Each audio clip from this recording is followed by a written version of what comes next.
Hi, Phil here. So what I did here is melted up some blue and white HDPE plastic.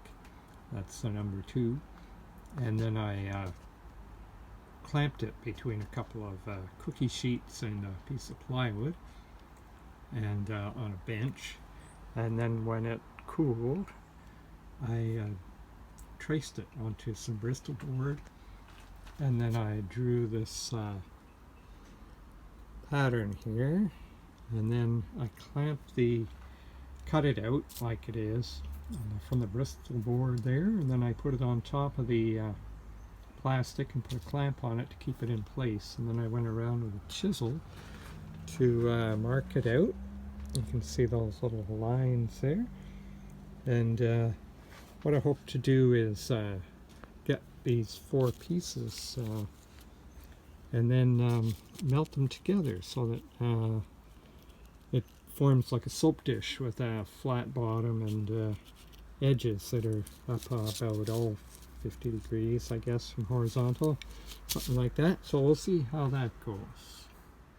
Okay, so I melted the 4 sides together, and I just held each piece at an angle there, and I glued a short one, a long one, and then the opposite short one, the long one, and then I had these 2 V-shaped pieces, and I pressed them at the same time onto the hot waffle iron there, just the one surface, and then when they melted enough, I put them together, and they seem to work okay. And then I rolled the bottom a little bit to make these sort of rounded corners kind of welded in a little better, and then I chiseled a little bit off the floor there so it would fit in, and now I'm just going to put that in the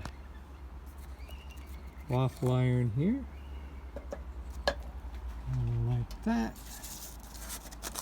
and let that cook for a little bit, see how it works. So what I'm doing here is I'm rolling each corner to kind of round the corner and feed it. Just being very careful not to burn myself here.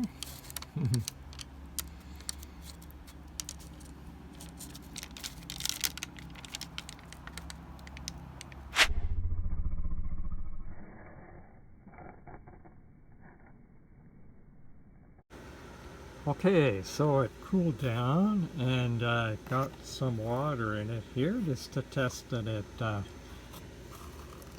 doesn't have any cracks or holes.